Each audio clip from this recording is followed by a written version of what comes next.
Hello and welcome to SEC Baseball Reaction. I am your host, Chris Lee, joined by Dylan Kelly. I think Graham Doty is going to join us shortly. Anyway, we are going to recap the weekend that was in SEC Baseball. We'll take your questions, your comments, your super chats. Full disclosure, this was the busiest weekend of my year. And so I got to follow it, but not with a laser eye on the TV like I would normally prepare for. So we're going to do our best. We did watch a lot and follow a lot between us, but and also we have the matter of the NCAA tournament this weekend on our channel. So anyway, that has taken a lot of resources from our team.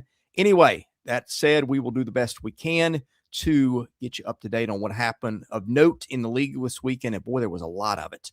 Before we do all that, reminder, we are brought to you by FanDuel.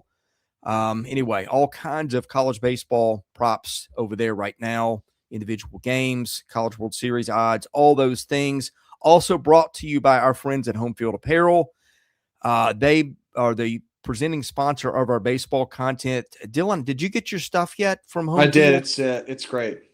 Yeah, it is the best sports gear I have ever worn. If you don't have a sweatshirt, a t-shirt for your favorite team, get them, give them as gifts. I promise you, you will absolutely love them. Their stuff is high quality.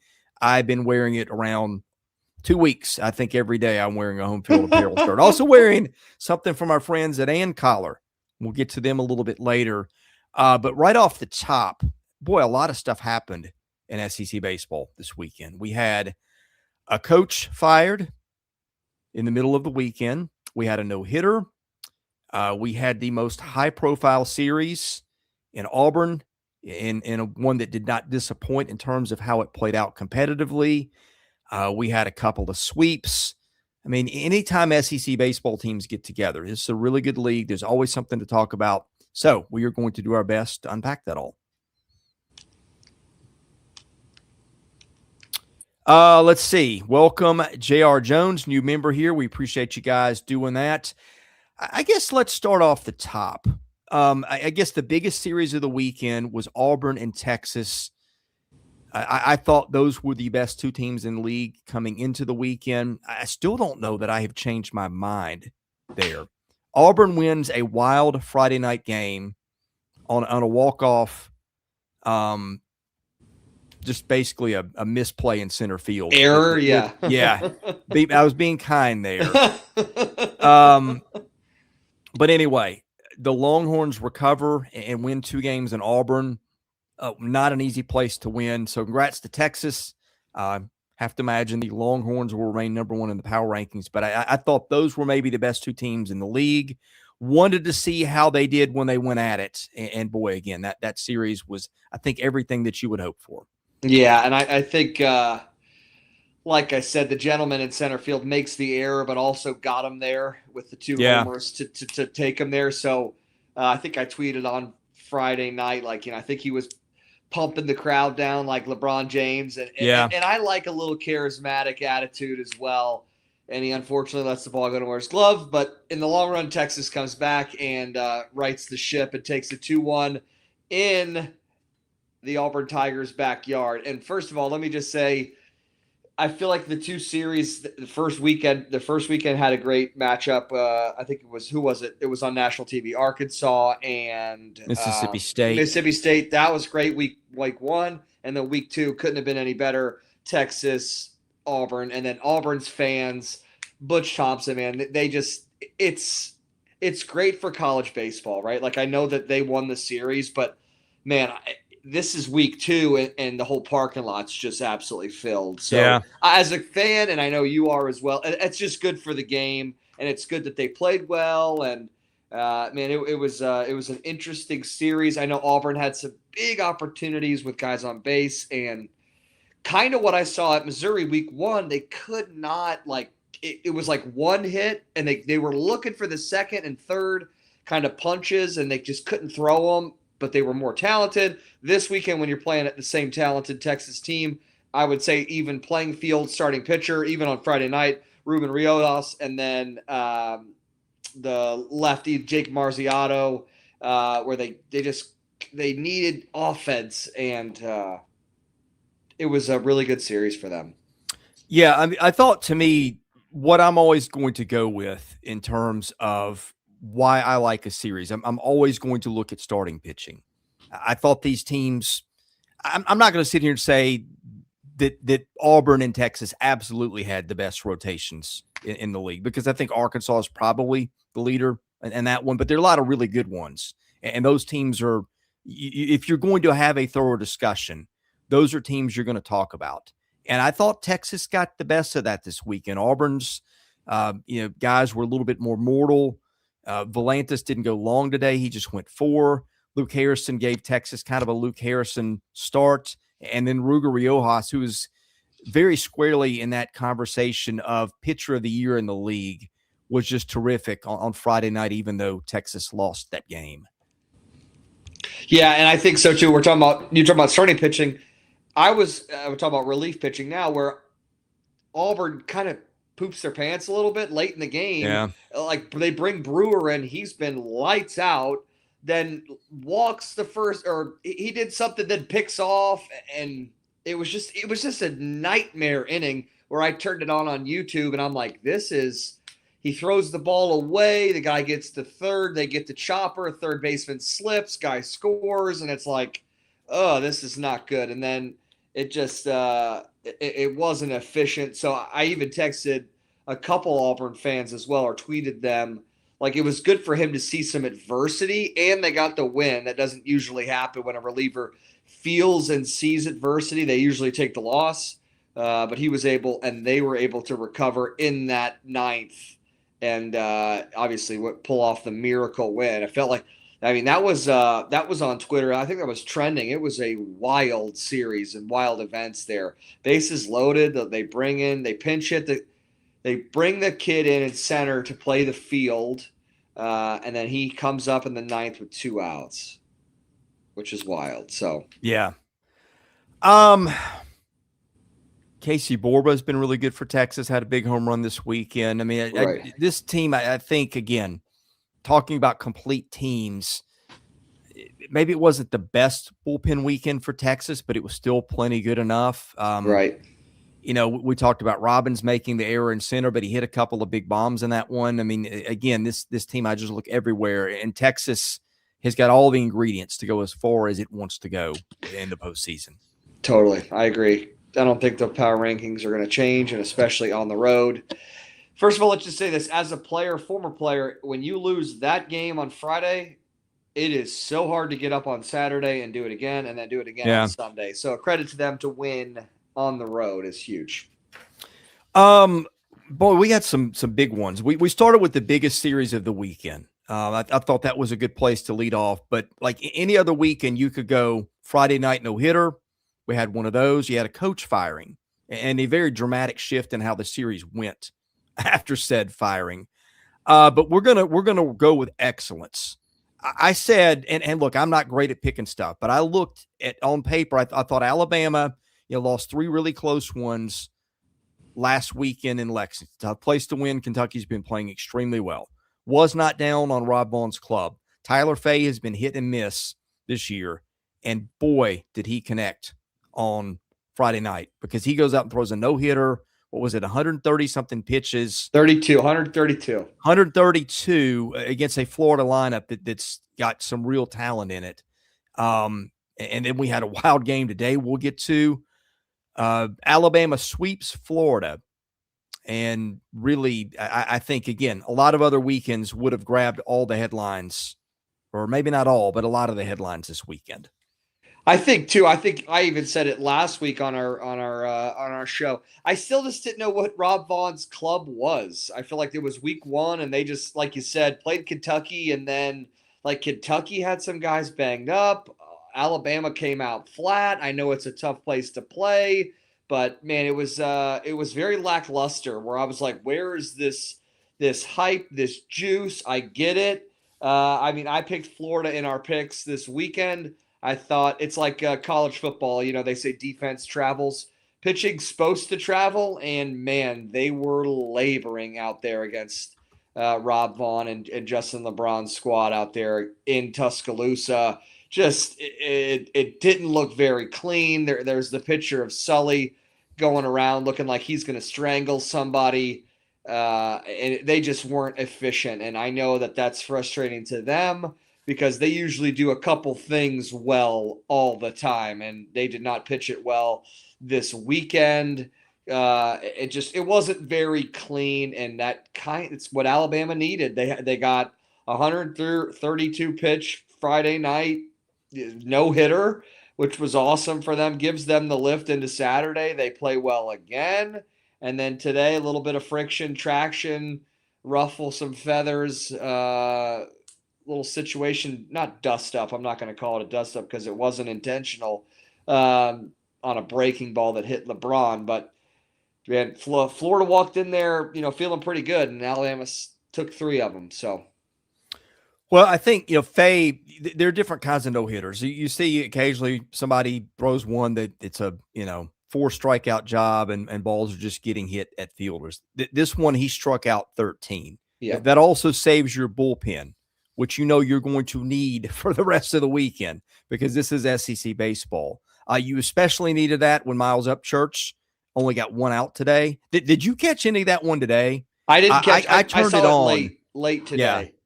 I turned it on, and it was 4-0 at that point, Florida. It was the 5th inning, and LeBron hit a 2-run home run to finally get Alabama on the board. Had to go out and run some errands, come back and see the score. And holy Batman, Florida's bullpen just imploded. They gave up, 13 runs? Yeah. 14 runs. 13 runs. Cooper Walls, who'd kind of been the weak link of that rotation, gave him 4 1/3 pretty good innings. You'll take that in the SEC. Totally. And then Ernesto Lugo Canchola, who's been their best guy, just kind of lit the match to start that whole thing. Yeah, and then that's when you see the picture of Sully looking like he's going to pull someone's hair out because that's their bread and butter. And when it's not bread and butter, it's very, very pedestrian or average, however you would like to say it. So kudos to Alabama and Rob Vaughn kind of putting their stake in the ground and saying, hey, I think we know what we could do and who we are. We just need to prove it. And anytime you get more than 2 wins on a weekend is astronomical.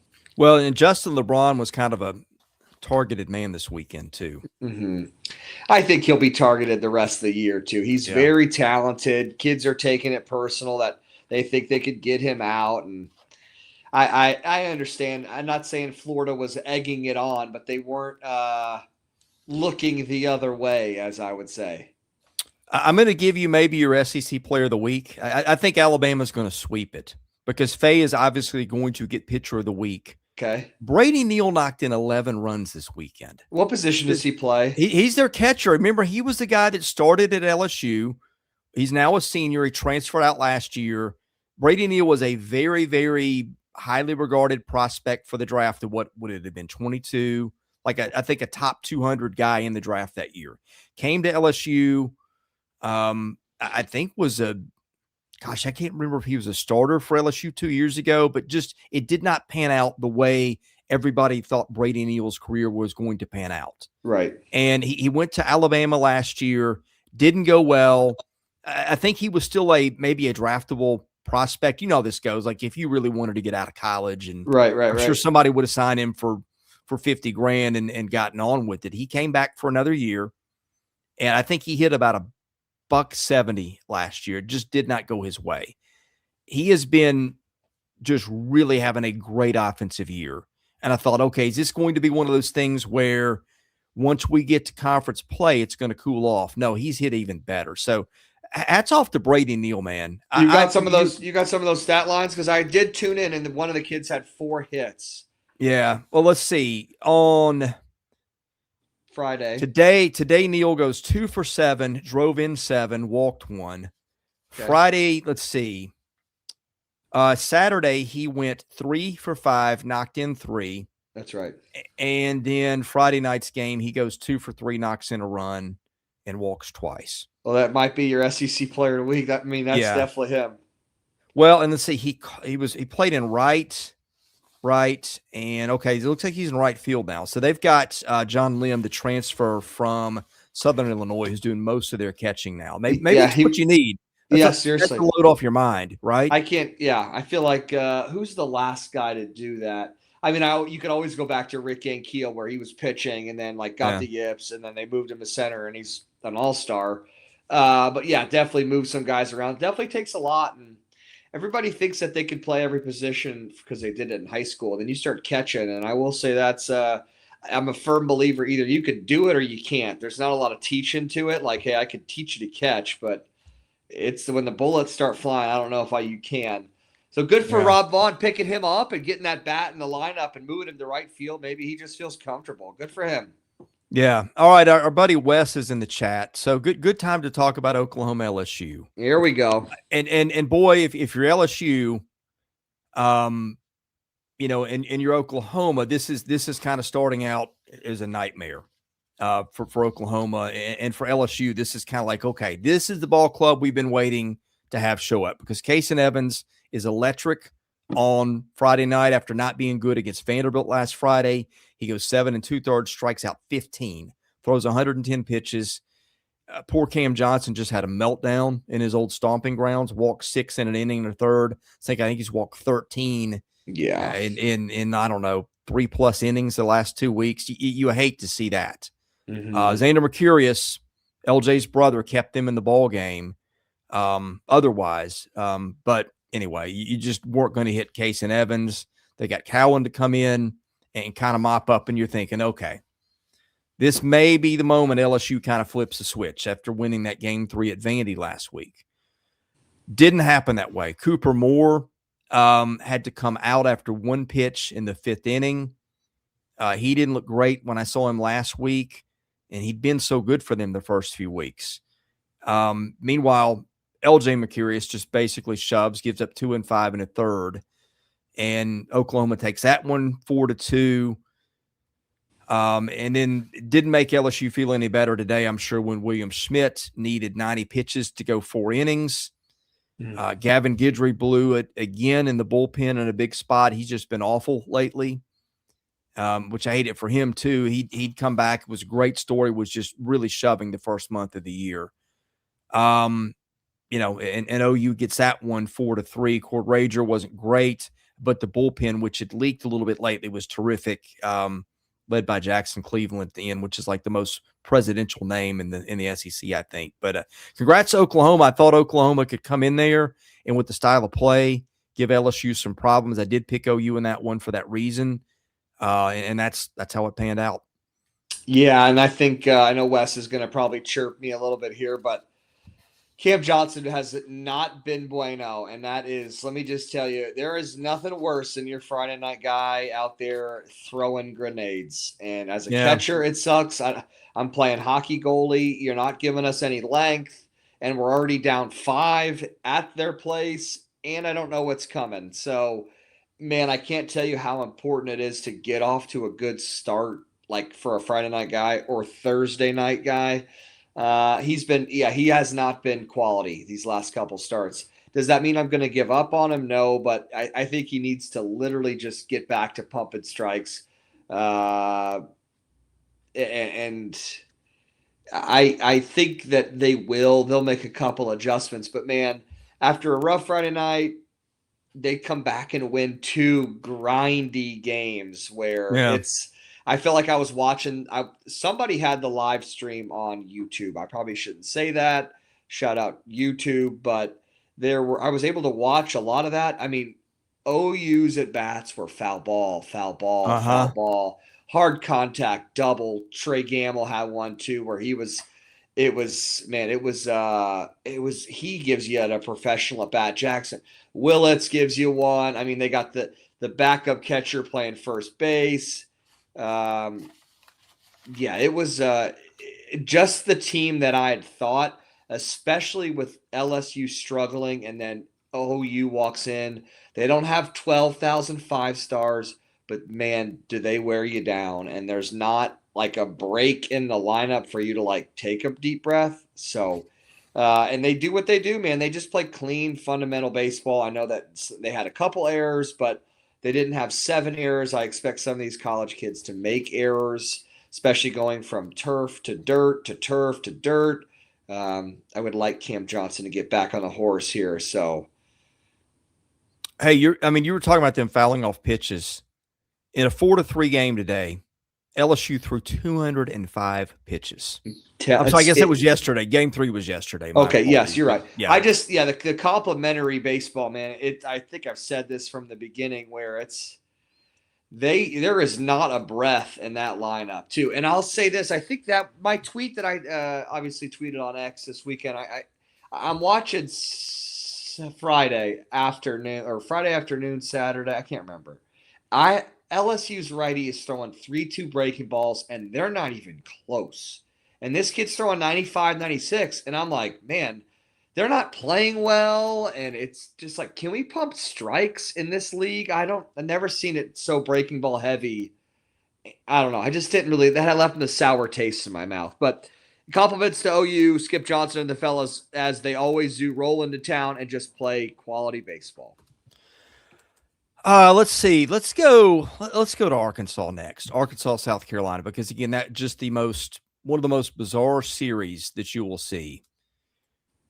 Arkansas wins that one Friday 22-6. Talk that South Carolina's just quit. And again, just the one weird post-weekend comment after another, or sometimes mid-weekend comment from Paul Mainieri. You just had to think, okay, I just don't think this is gonna last very long. And sure enough, it didn't. It didn't even last till game time Saturday. If you didn't catch it, Paul Mainieri, South Carolina coach, fired during the weekend. And South Carolina comes out, loses a 1-run game and gets one 9-4 today. In just a weird week. And I mean, we've seen a lot of SEC baseball. I don't think we've ever seen that happen where a coach gets fired mid-series. Yeah, and I haven't either. And I think I texted one of my buddies that is a former South Carolina Gamecock. I just said, man, Paul Mainieri's he's got to be relieved.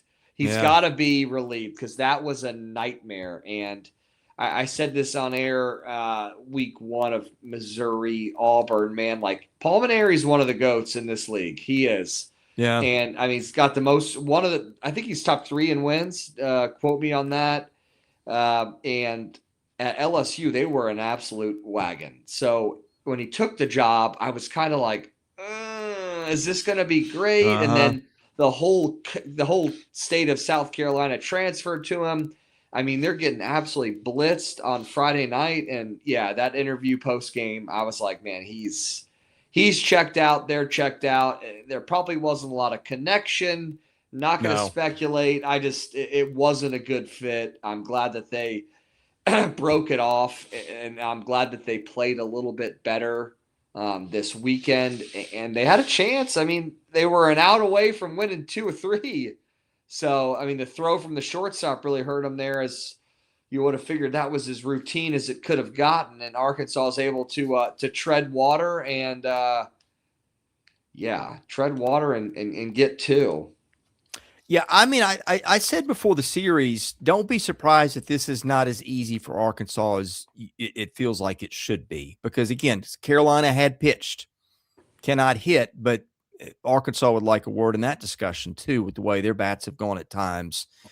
And that's kind of how it panned out. We didn't know that the match it would like to fire would be a firing of a coach. But, I mean, if you're Carolina, look up, and not to take anything away from Arkansas, let's not forget they won the series. But Colin Fisher, who was untouchable, 2 weeks ago, when he darn near threw a perfect game, got hit, I think, the hardest he's been hit all year. And they just got to pretty much everybody in that bullpen today, but Tate McGuire. They finally put Brandon Stone in the Sunday starters role, which I kind of wondered why they hadn't done that. I thought he was one of their best 3 starting pitchers. He did Brandon Stone things today, goes 5 1/3. Gives up 2 earned runs, walks 2, and the rest of the bullpen, which has been okay at times. The guys they threw have got some talent that they were able to close it out. I think for Arkansas, let's not forget they won the series starting with that bludgeoning on Friday night, though. Where the offense just exploded in a way it has not exploded all year. Carolina did have a couple errors, but Arkansas had 14 hits, 12 walks, and let's see how many hit batsmen in that one. 3 more. So it was just a pitching mess with Josh Gunther, their best arm, just all over the place. And also some of the better parts of their bullpen didn't do great either. But Gabe Gackle was okay, good enough. The rest of their bullpen didn't need to do much. They threw guys they didn't throw often the rest of the year. And Hunter Dietz was great again. He goes 6 2/3, strikes out 12 with Gibbler piggybacking off him. They've kind of used Gibbler to piggyback off Gackle on Fridays, but switched it up a little bit. Didn't need him, obviously. In fact, that's probably what won Arkansas the series. If it doesn't go the way it does Friday night, you probably blow Cole Gibbler in that spot. He's not available in a tight game on Saturday. It looks a little different, but that's kind of how baseball goes. Yeah, I know Arkansas is a good team. That's just such a weird. It's hard to even comment on with what's going on. I think the tweet it was like this is going to be a long rest of the year, and then South Carolina comes out like they're the '95 Braves today. So Yeah, I'm a little confused. I'm going to need to see more. Just an absolute coaching carousel there as well. They've had a bunch. They've had some really good ones in the past.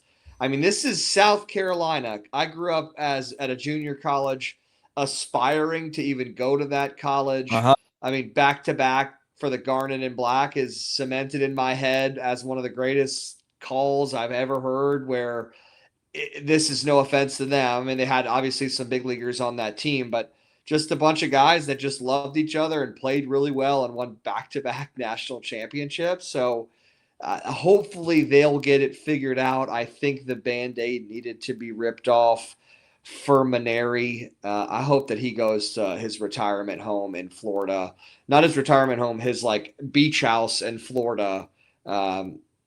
And just hangs out because, man, he's done all he needs. He's proved everything he's needed to prove in the SEC, and that was long before he took this job. So it seems like a little bit of a messy breakup, but it needed to happen. Yeah. Monty Lee getting the job on an interim basis. I mean, Monty Lee's coached a lot of baseball. This is a place where resources have kind of been in question in terms of just like where are they going. Because I think women's basketball disproportionately takes a lot of resources at South Carolina, probably compared to every other school in the league. And that's fine if that's what they want to do. It's their choice. But, baseball has been struggling. Monty Lee's coached a lot of ball. Of course, was the head coach at Clemson for several years. I do wonder, do you give it a shot? And if it works, if he gets you to, the doorstep of an NCAA tournament, you could do a lot worse, I think. Yeah, and I think the same thing too. I know that he was at Clemson. That right up the road, or south, north, whatever, they're close, obviously. It's just it's a weird dynamic. He's the best part about this, sort of like same thing last year with Mississippi State. Justin Parker steps in and has to coach as they're rolling. So, and then they ended up being just fine. So it's one of those situations where like, hey, has it happened often? No, but has it happened before? Yes. And it'll be interesting. You're right, Seeley. He has coached a lot of ball.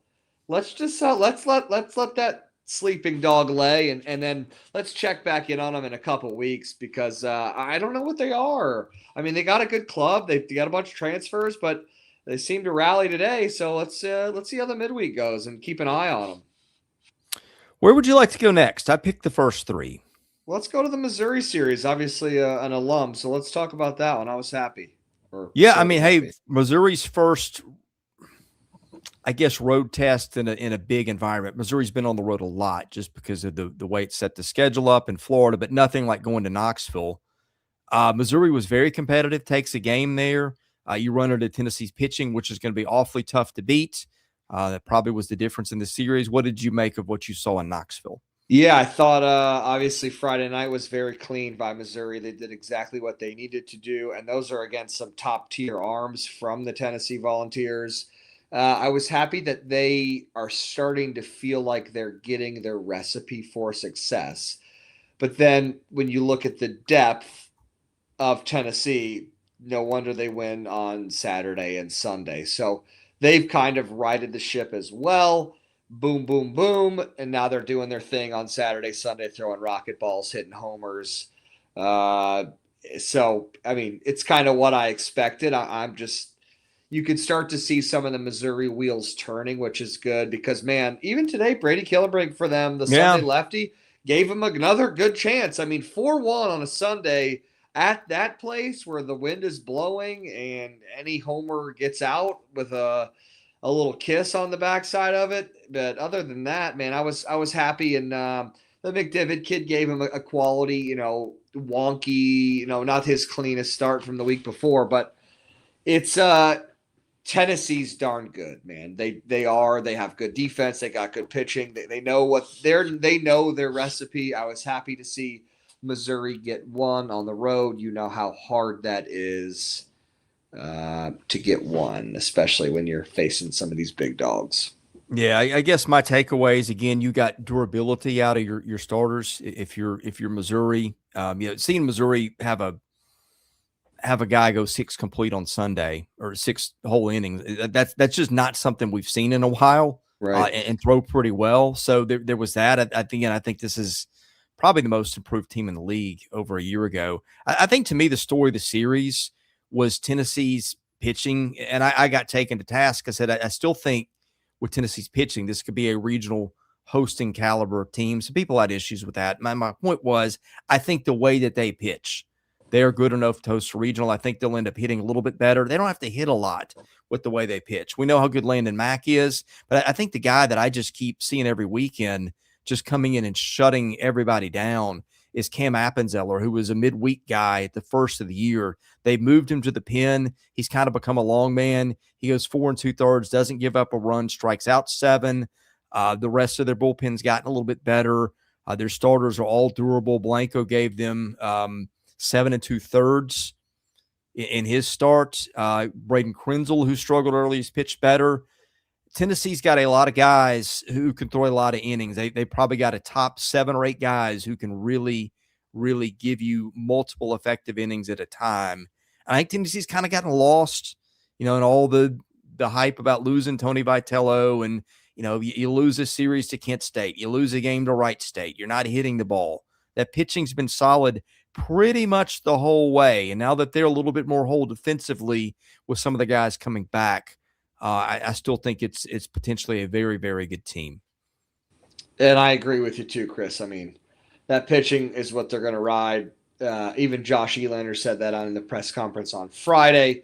We just didn't come up with enough hits, and I think that'll be their not kryptonite. You could say that's going to be everybody in this league's kryptonite is not enough hitting with some of these arms that are rolling out here.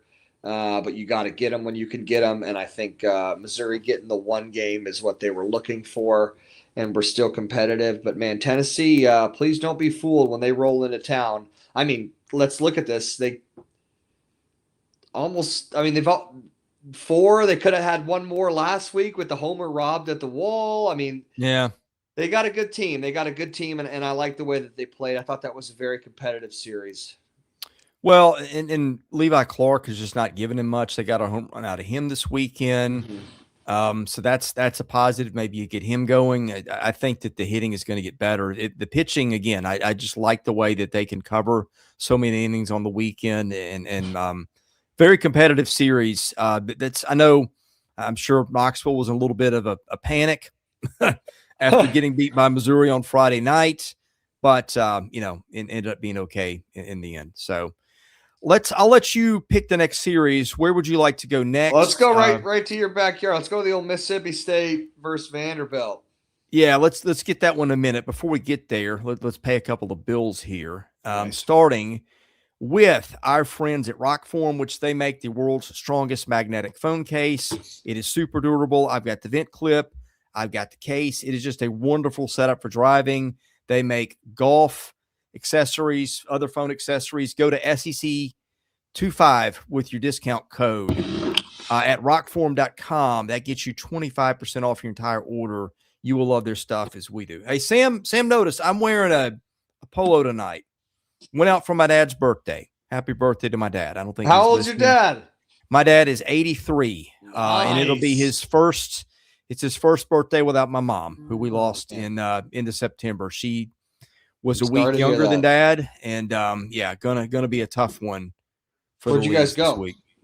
We went to Cracker Barrel. That's right up Dad's alley. baby. So yeah. Not a sponsor of the show. Better. Do like their food, but yeah, we took that out. So I'm like, I'm going to dress it up just a little bit. So we did that. And when you're going to do that, you go to our friends at Collar, because where else are you going to go? I mean, my goodness, they make fantastic stuff. You've heard me talk about, every Sunday I'm wearing their stuff to church. I'm wearing their stuff to nice events. Their stuff is wrinkle free. It's super comfortable. Looks great. It fits great. Stain resistant, all those things. You would love it if you paid retail price, but you're not going to have to pay retail price, because you're going to use promo code SEC16 at andcollar.com. That will get you 16% off your entire order at AndCollar. And you'll thank us for that, as you will for Icon Wallets. They are expanding their selection of SEC wallets, so that should be coming your way soon. I've got an Icon wallet, and I love my new one. It holds all the stuff my old one did, holds it much better, easier to get to, looks better. It's a winner all the way around, and you're going to be an even bigger winner when you go to icon-wallets.com, use promo code SEC16, and get 20% off your entire order. 3 great partners for us here, and got another one. Our man Graham's been waiting backstage. I'm going to bring him in. Hello, Graham Doty. Hey. Sorry, I should have given you a heads up. Fresh off an airplane, baby. Yeah, well, I'm going to put in my ZILKER belts order. Going to do that very soon. I know you've gotten some stuff. We've got, the dog leash is going to be ordered. They got hats. Hey, look at Dylan. They got belts. Oh man, all kinds of stuff at ZILKER belts. Tell people a bit about them. They are based deep in the heart of Texas. I feel like we need a clap when we say that. Austin, Texas. 2 SEC grads. Florida, Texas. Wade and Ford, they're great guys. They make great products. Belts. Dylan, did your belt come in? I did. It's wonderful. I got the Johnny Cash all black, baby. There you go. That's a popular one. Yeah, mine came in while I've been in the Midwest. So I'm excited to go home and or get home and then look at all the stuff that we got. So what do you need to know about them? They got different colors, different styles, bolo ties, belts. They make wallets, man. They make dog collars, dog leashes, anything and everything you can think of. Whatever your favorite team is, they got the colors. So check them out, ZILKERbelts.com. Yeah. Welcome in, man. So you were in Minneapolis today? Yes. And let me tell you guys, I don't know how people in the Midwest do it weather-wise. I am not a guy that gets impacted by allergies. When we got there, it was 1 degree. The next day, it was 75. Today, it's in the 20s. And it's just like my Wait, face. What? Yes. Did I hear that right? It went from 1 to 75 back to 20 something? Yes. And it's like I got so much pressure on my face right now. My body's like, what did you just do? So just walking around downtown Minneapolis, there's snow everywhere. And it's just, I've never been anywhere where the weather has been that drastic one way or the other. Yeah.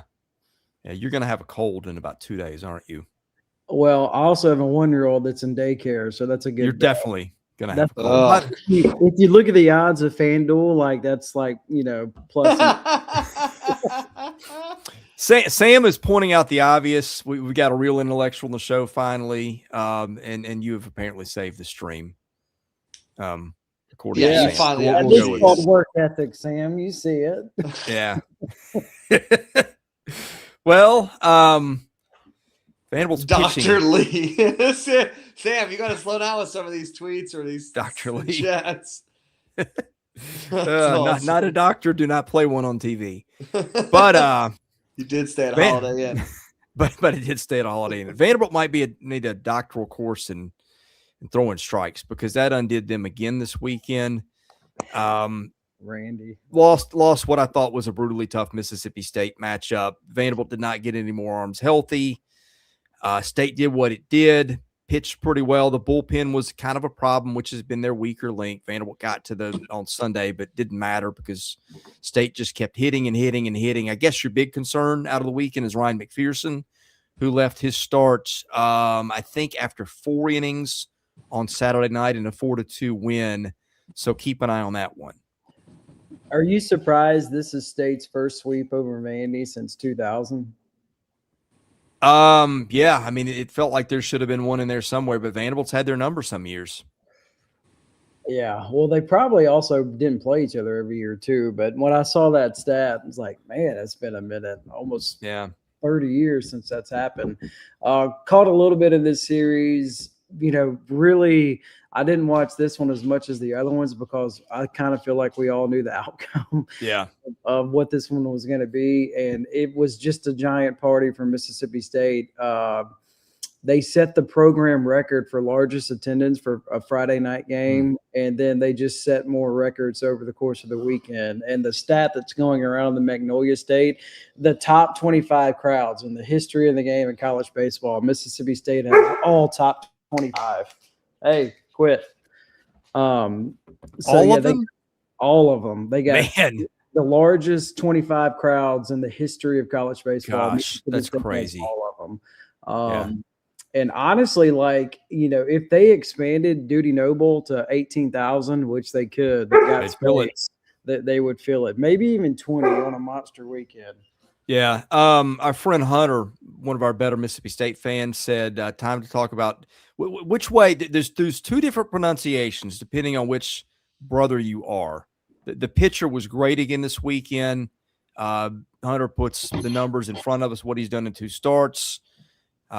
One of them is Valencius, and I can't remember how the other one says it, but they pronounce them differently. I'm going to pull it up on the notes, but also, how does that, if you're brothers and you have the same last name, how does that work? Yeah, well, they pronounce them differently. I guess it's their call. And Hunter says McPherson had an MRI today, so yeah, let's hope that checks out okay. Yes, we don't need more pitchers from the state of Mississippi to get hurt and miss time. No. We had some injuries this weekend. I'm not sure we got to all of them yet either, by the way. Yeah, come on, Dr. Lee, give it to us. Well, that reminds me, did you tell me that Lawson left the game for Florida? He did, and Wes has him in the chat. I forgot about this one. Cooper Moore for LSU is another one. We did mention that one earlier. He had I think they said he had a triceps discomfort and left the game immediately with an oh no look on his face from the way it was written up. So not a great weekend in that. Jeez Louise. Okay, the Tomas Valinkis. Okay. Then they have Valencius. Yeah, we frown upon these things. It makes our job tougher. Correct. To me, that'd just be like if Dylan was like, by the way, guys, I go by Fred. I called it Keeley. That's exactly right. That's right. You're exactly right. Anyway, State, that was a tough opening draw at Arkansas, a place where they never win and not a lot of people win. But I thought State answered the bell pretty well this weekend. Lee, tell our viewership, what's the mood like with Corbin? I know you guys are obviously buzzing around. He's a mental guy as well, as in he prides his team and the mental toughness. When you're consecutively taking punches like this to the chest, where's he at? Well, I didn't check press conferences or social media today. I mean, he can't be in a great mood. They don't have the horses to pitch. Again, if they get back Austin Nye, who I think they thought they were going to have this weekend, and they didn't have him. If they get back Aiden Stillman, it's going to, or Miller Green, it's going to look a lot different, or England Bryan, or any one of the 5 or 6 guys they've got out that would pitch a ton of innings for them. We said this in the preview. I think about half if they had a normal, healthy staff, you would pretty much shave off the bottom half of the bad pitching. I'm saying. Yeah, I mean, I think if they had their guys and they were healthy and they pitched the way they can, it would look completely different because they're throwing guys out there that just have no business pitching on the weekends right now because they don't have another choice. Right. Dylan, were you asking just about this weekend in general, or just the temperature of his seat? No, not the seat. I know he's Yeah. solidified in that role, and he is the right guy for that program. Always has been, always will be. I'm asking, man. Like, you know how this is. It's a game of failure, and man, I don't remember a last time Vanderbilt's ever been No. this brutal. Yeah, And I this is didn't the think worst that they were pitching gonna. staff he's ever had. Yeah, correct. Hands down. Yeah. And I didn't think that he was gonna win 2 or 3 this weekend, but these games aren't close. And, No. yeah. I that's mean, tough. again, you reshuffle the deck, you have some pieces that are workable. I just think Fennell on a Friday night, it's just a horrible fit, and it all starts there. Yeah. And it just gets worse throughout the weekend. Totally. There's nothing they can do until they get guys healthy. They need somebody. And that's the thing, late. too. Nobody has stepped up at all. Like, not one guy that's, like, giving them above, like, 130. I'm not asking for 132 pitch, complete game no hitter, but somebody give him 7 innings. Somebody grind through something. Yeah, and that's the thing. They're older guys who are taking the bigger bulk of the role now, or just wetting the bed every week. Other than like Brendan Cyber, who's pitched pretty well. But anyway, they've got to get well quick, and their hitters just continue to press with guys in scoring position. I just felt like they weren't really competitive in this series. Yeah, no, they weren't. They're not really at any point. Hunter asked, how long are they from Corbin retiring? I would probably say, not based on information, probably 2 or 3 years is my guess. What do you think he retires, or do you think he goes somewhere else first? Oh, I mean, he's what, mid-60s, early 60s. I mean, I think what he does is I think he ends up, Nashville's trying to get Major League Baseball. Probably going to be, I don't know, 2030 or so before we get it. I think he'll be heavily involved in that. If you just say, what's his next move, I'm going to bet it's that. That man has earned the right to do whatever he wants to do. I'm like, what drives me crazy is, like, did y'all see the tweet when Gonzaga lost in men's basketball? And that tweet was like, is Mark Few, should he be fired? And it's my gosh. Like, what have we lost our minds? Sam Smith has. Well, we kind of knew that already, but what have you done for me? And I think he's under a lot of unfair heat from their fan base, which is not going to make it better. But anyway, also, not to pile on, Chris, but like Vandy's in a weird spot where, like, they're pretty competitive and they're good and like multiple sports right now. So them losing in the sport that they've been so good at for so long, this is like foreign territory for Vandy fans. Yeah. I don't think he's lost it, doesn't know how to coach. I just think he's going to have to go out and be more aggressive in the portal, especially with pitching. I get it, but you're going to have to go out and sign a couple of dudes like Tennessee got, or, fill in the blank. State, Auburn. They loaded up on pitching in the portal, and it's going well. And Vanderbilt got 2 arms that are giving them nothing, or frankly, almost worse than nothing. Yeah, I'm telling you, you're better off to throw a couple of freshmen, just let them take their lumps at this point. It's that Billy Bean line in Moneyball with Brad Pitt, adapt or die.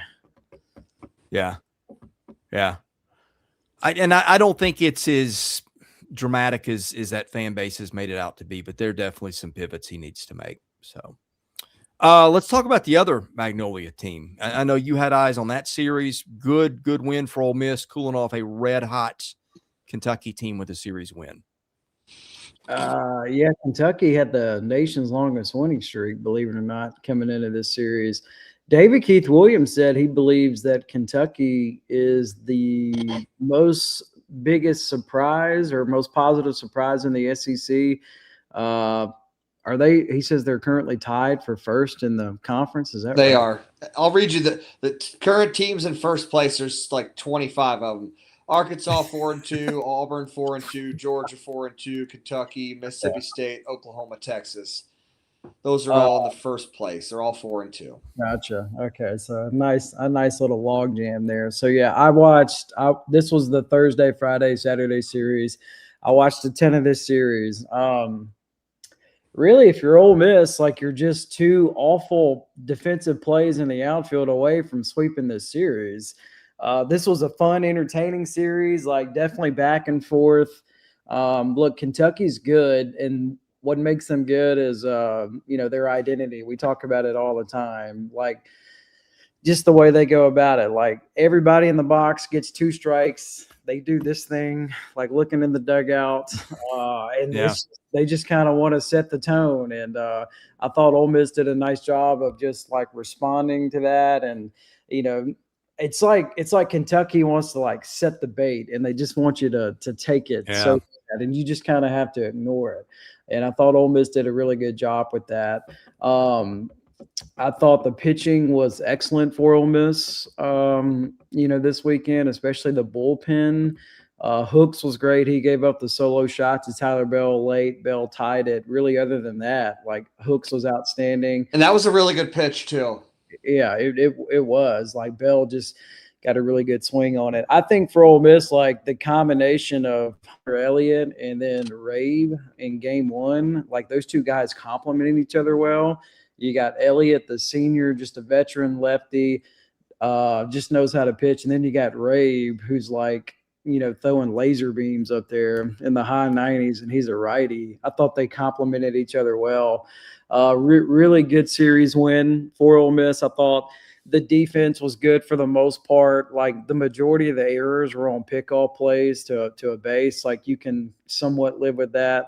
I thought Randall, this was the best series that he's played maybe in his life. I thought Randall was unbelievable this weekend in all aspects for Ole Miss. So Ole Miss needed this one big because Mississippi State comes to town this coming weekend. So this was monumental for Ole Miss to get this one with Mississippi State coming in. And for Kentucky, like Kentucky's going to be fine. Like they're really good. I don't know how good they are on the mound, especially with their bullpen, but they're going to be in the mix. Like all of their games, I feel, are going to be like this, like super close, tight, competitive, and a swing here or there, ball bounces here or there, will depend on the outcome. But I was impressed with Kentucky. Last thing for me, and then I'll turn it over. Like Tyler Bell, his thing when he's at the plate, I've never seen somebody like look back at the pitch clock like most of the time. That, have y'all noticed that? Like he stares at the pitch clock, and then when it gets to like 5, he'll turn and look at the pitcher, and then that's when he's like in his stance ready to go. Never seen anybody do anything like that. I thought your eyes had to be towards the pitcher with 12 seconds left on the clock. Watch him, Chris. Watch him. I've never seen anybody do it, and like. But why can't you just throw a pitch at that point? Am I misunderstanding the rule? No, I think what Graham's saying is I think he makes acknowledgement and then turns back, and then I've only seen it once, and I just maybe thought he was like, I don't know. I'm just happy that he's playing. I'm so tired I am of this. too. I'm so tired of like these highlight videos of batting practice. So like, look at this prospect. I'm like, let me see him in the field. I know I want him to play. I don't want to see him BP. Let's see him play. Yeah, and he finally played. So can you not throw the ball at that point when he turns around and looks at the pitch clock? I mean, is that a loophole in the rules? Whoever Kentucky has this coming weekend, like make an effort to watch him. I will. See, Lee, to answer your question, yes, you can, but I guess he's playing the guessing game. We'll have to get some video on that. Somebody in our chat's got to have some video on that. That's weird. But like after his first 2 at bats, it was like, okay, this is just the thing that he just does. Totally. Like it got to the point where the people sitting in the front row in Swayze Field would wave at him every time. Yeah. Because it looks like he's just staring back at the fans behind home plate. That's funny. That's a perfect reaction. Anything else on that one?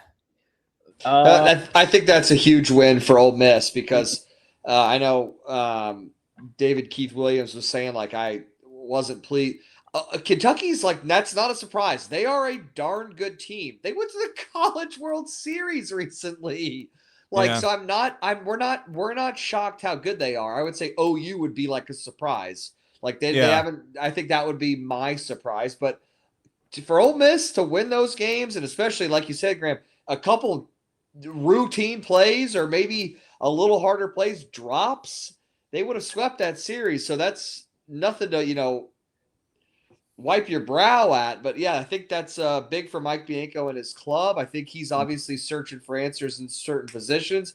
Graham, you've been on that from day one where it said, hey, we have a couple holes out there that are going to cause us some games here. And unfortunately, it reared its head, but you guys were able to, and you guys as an Ole Miss, they were able to weather the storm and get back on it and win 2 at a place, as we said, Kentucky's like quicksand. They'll just wear you out and suck you like a snake, dude. They just bring you in and suffocate you. So, congrats to them for getting 2 wins.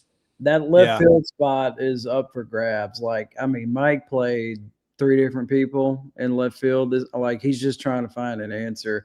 Nice. And I think you tweeted it, Dylan. Chris, I don't know if you saw it, but it was atrocious. Those defensive plays in the outfield, routine drop center field leads to run scored, and then just a total whiff in right field. He never touched the ball. Yeah, it's no bueno.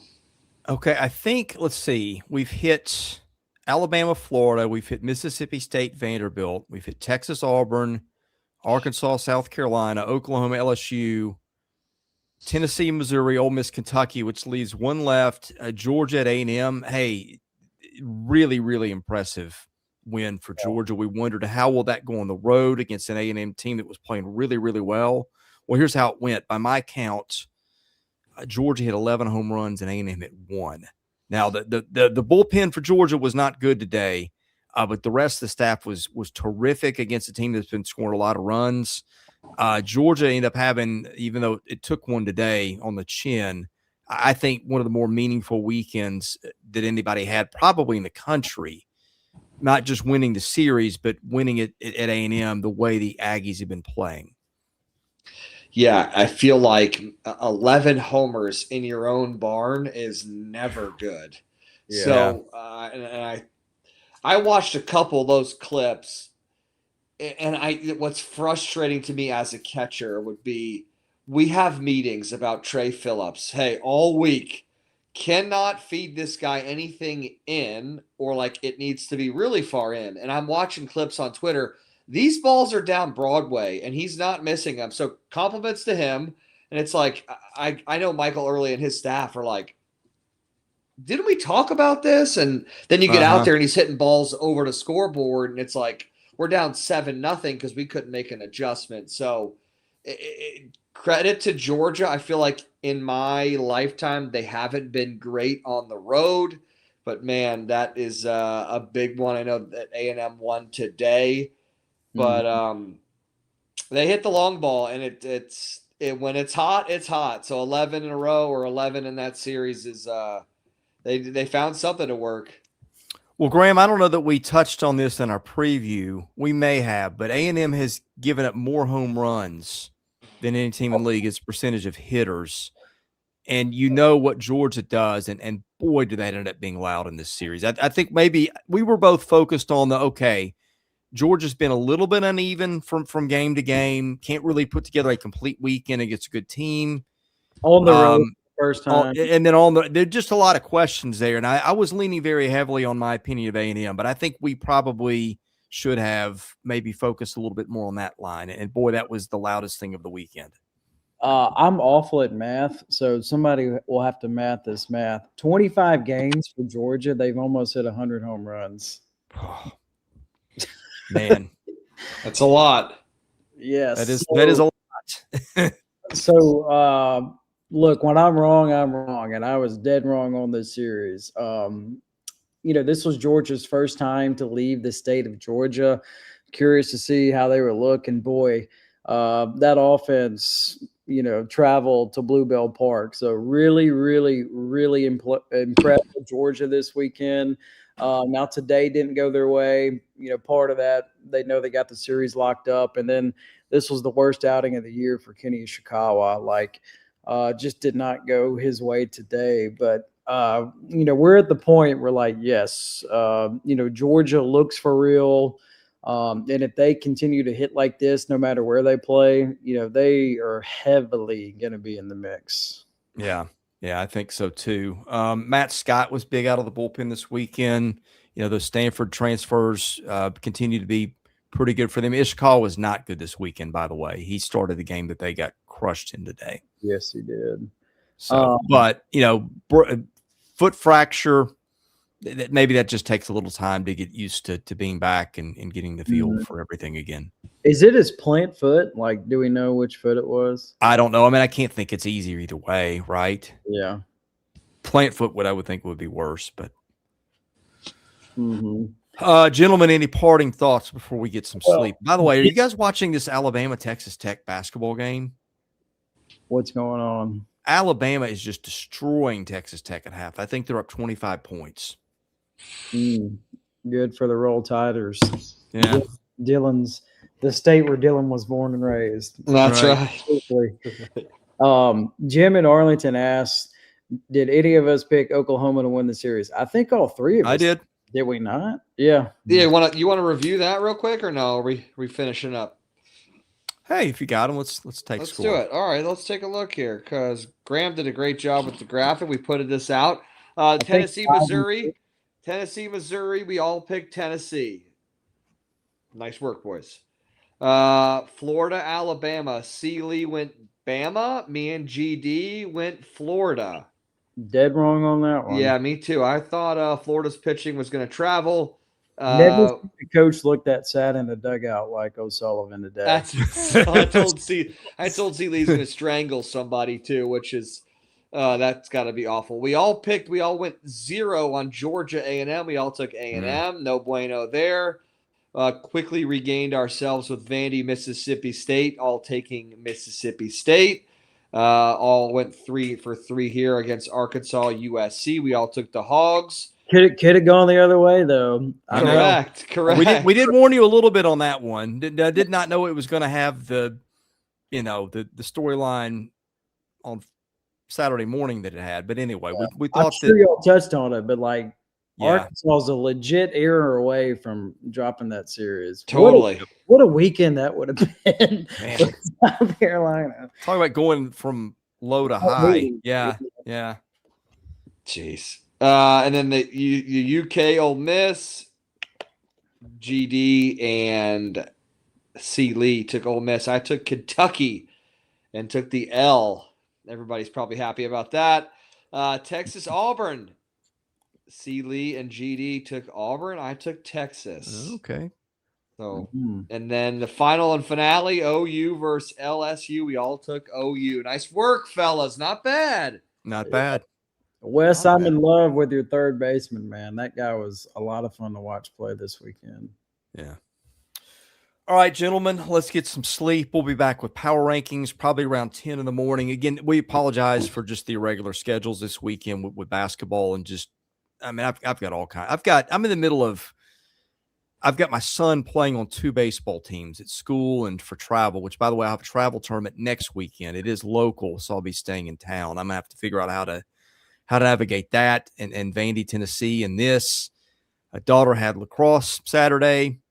We played, by speaking of that, okay, we went and watched one game in 35 degrees and then went and watched another in 80 plus. So sat in the stands for that. Are you going to be one of those parents that buys like one of those portable looking phone booth things? You know what I'm talking about? Or like if it rains, you just like literally sit down in this thing that looks like a phone booth. I wasn't going to be, but now that you planted the seed, I could be that guy. Yeah. Get you one. I think I will not. My daughter would just die of embarrassment if I did that. So we'll probably. That's the whole reason to do it, Chris. Come on. Well, yeah, that's true. One of our good friends, her dad bought those big heads. He's probably got one that's 2 feet by 2 feet tall, and so he'll bob it up and down. And he's one of these guys with a real sense of humor. Like he did it exactly because he knew it bugged her. And when he found out how much it bugged her, he went and ordered a 4x4, which he's yet to bring to the game. So he's got one even, over twice as big now. So that's going to be great. He's offered to get them for other kids. I'd be all for getting one for my daughter, who scored a goal this weekend, by the way. They had a blowout. She's usually a defender. Scoring goals and celebrating birthdays. Yeah, yeah, they were winning in a blowout. And yeah, Graham, and they went to Cracker Barrel. Boom. Right. Yeah, forgot about the Cracker. But it doesn't get much better than that around here. Let me tell you. What was the order? What'd you get? What did I get? I got a breakfast skillet.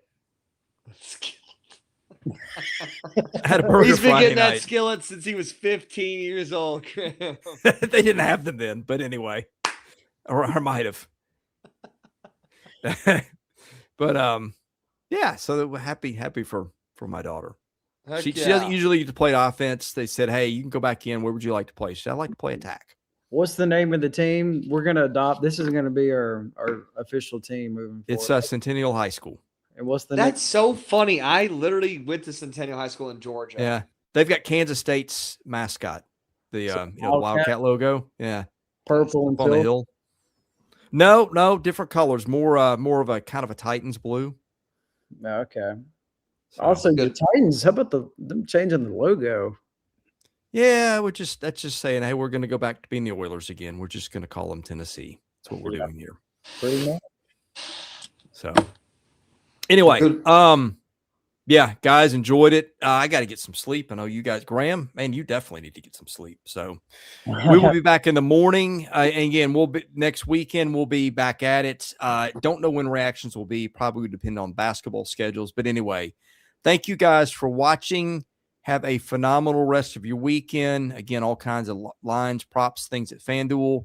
They're the presenting sponsor of our show. Anyway, for Graham, for Dylan, I'm Chris Lee, the host here at Southeastern 16, presented by FanDuel. God bless you. Have a great week ahead. We'll see you again soon.